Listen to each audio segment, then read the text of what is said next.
Hello, everyone. My name is Ismail Shakhtakhtinsk, and I'm the principal immigration attorney at IES Law Firm. Today's topic is CBP One app, through which one can enter the United States without a visa and apply for asylum. CBP One is an application that can be used, downloaded in your smartphone while you're in the territory of Mexico. The US government came up with this app recently to create an orderly process for processing asylum applicants at the southern border. Historically, individuals at the southern border would arrive either at points of entry and apply for asylum. Those were called arriving aliens, or applicants would cross the border without documentation, without inspection. We usually call it entry without inspection, but it's traditionally called illegal entry, illegal crossing of the border. To prevent that from happening, the Biden administration came up with this app, CBP One app, which is now the easiest way for someone who has fear of persecution in his or her home country to arrive in the US without a visa, without any kind of entry documentation, and apply for asylum. Historically, there's never been this easy process of arriving in the US and applying for asylum. This app can be downloaded while you're in Mexico, so you do need to arrange some travel to be able to arrive in Mexico. Then you register in this app. It's very simple, straightforward process. Now, when I say very simple, you still have to enter information, go through calendar, and try to schedule appointment with a CBP officer. But you can do it if you are, following this video. If you can use a smartphone, it should not be that difficult for you. So you don't have to pay thousands and thousands to entities or to businesses that are claiming to be charity organizations, but they're asking you for payments to be able to just fill out your name and information to register you for the appointment with a CBP officer. You can do it yourself. So you arrive at Mexico, you download the app, you register, you will have an appointment with a CBP officer at the border. From what my clients report to me, it takes about 1 or 2 weeks to schedule that appointment. Even today, it takes a couple of weeks to schedule that appointment. So you have to be prepared to spend some time, you and your family. If you're arriving together with your family, you have to be prepared to spend some time in Mexico until you're going to have an appointment. So when you have this appointment at the border with a CBP officer, the benefit of CBP One, there are many benefits of using this app rather than trying to arrive at the port of entry without a visa or crossing the border illegally. Using CBP One is the best and easiest option. One of the benefits is, as I said, you don't get detained. There is almost no detention. Almost 99% of the cases, nobody gets detained. You're going to be very quickly processed and allowed to enter the United States. You will receive a notice to appear in immigration court, where you will be given a chance to present your case. But you and your family will be easily allowed to enter the US with those documentations. There is not going to be very highly unlikely that there will be any kind of detention. While if you enter illegally, crossing the border without inspection, or if you arrive at the port of entry without CBP One app, then you will most likely will be detained, and then you need to wait to be bonded out. You will have to go through most likely credible fear interview. Although with CBP One, they do not currently conduct credible fear interviews. So basically, they don't even ask much questions. That's another benefit of CBP One. If you arrive with CBP One, it's an appointment. You present your documents. The border agent looks at it. They process, they do, background information, background check, your name check, maybe biometrics check, and they let you in. It's very fast. It's easy. Now, the other benefit of CBP One entry is that you will be paroled. So your presence in the US after your entry with CBP One is going to be lawful. So you're not going to be accruing unlawful presence, which can cause serious problems down the road. Your entry into the US will be lawful, so you can file adjustment of status For example, if you marry with a US citizen, or if you have a child over 21 who's able to sponsor you as a US citizen, you will be eligible for adjustment of status. Although the entry without inspection, illegal entry, is not going to allow you to adjust your status even if you marry with a US citizen. So that's another benefit of CBP One. But one of the most important, and probably the most important benefit of CBP One, is that you will not have a transit ban.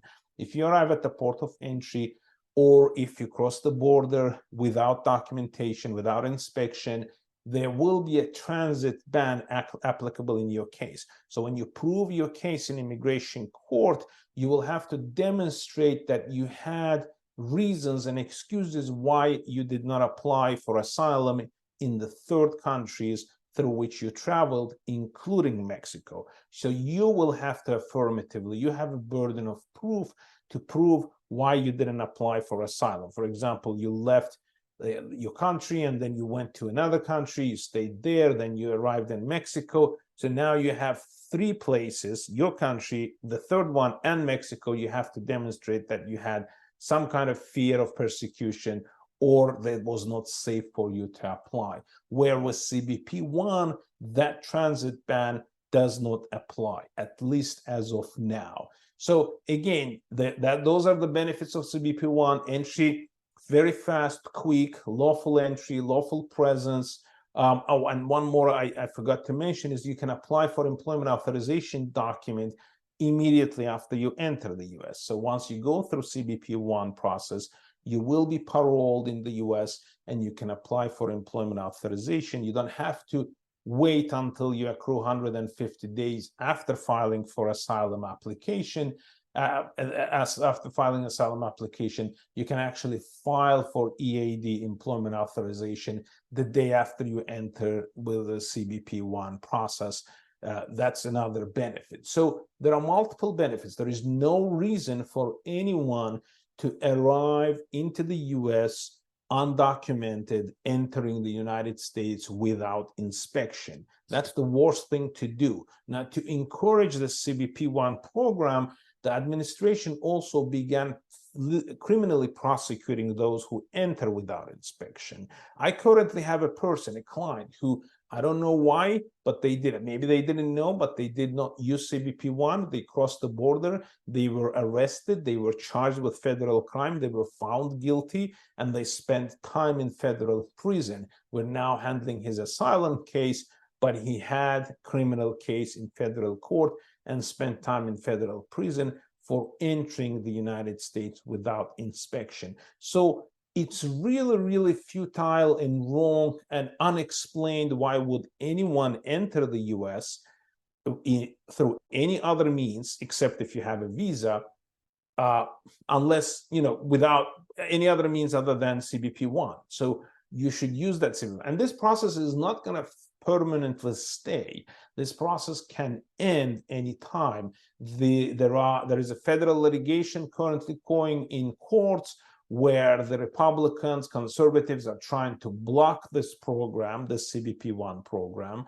So you never know when it's going to end. You never know how long it's going to last. So if you or anyone you know wants to arrive in the US and apply for asylum, this is the best time to do it, and you should do it as soon as possible. So one of the requirements of the CBP One process is that you need to have a place and some kind of financial support in the United States.